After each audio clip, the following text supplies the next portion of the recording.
ലോകത്ത് 3 തരത്തിലാണ് perfume manufacturing കമ്പനികളുള്ളത്.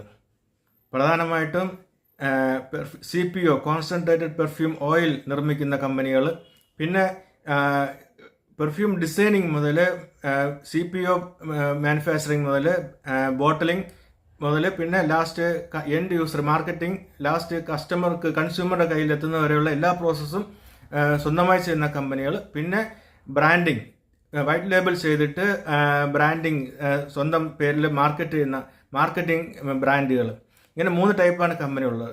ഉദാഹരണത്തിന് ഷാനൽ, ഹെർമിസ്, ക്രീഡ് തുടങ്ങിയ കമ്പനികൾ വളരെ പാരമ്പര്യമുള്ള കമ്പനികളാണ്. ഇവർ A to Z അവർ സ്വയം ചെയ്യുന്നതാണ്. അവർ പെർഫ്യൂം ഡിസൈൻ ചെയ്യുന്നത് അവരുടെ ലാബിൽ തന്നെയാണ്, അത് മാനുഫാക്ചർ ചെയ്യുന്നത് അവർ തന്നെയാണ്, അത് ബോട്ടിലിംഗ് ചെയ്യുന്നത് അവർ തന്നെയാണ്, മാർക്കറ്റിംഗ് ചെയ്യുന്നത് അവർ തന്നെയാണ്.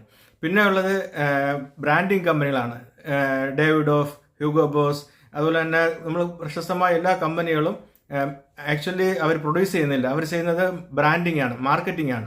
അവർക്ക് വേണ്ടി മറ്റുള്ള കമ്പനികൾ P&G പോലുള്ള കമ്പനികൾ അവർ ബോട്ടിലിംഗ് ചെയ്ത് അവർക്ക് കൊടുക്കുകയാണ്, സപ്ലൈ ആണ്. ഇവർ മാർക്കറ്റിംഗ് ചെയ്യും.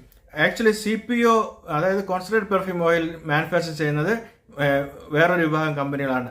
അവർ ബ്രാൻഡിങ്ങിലോട്ട് പോകാറില്ല.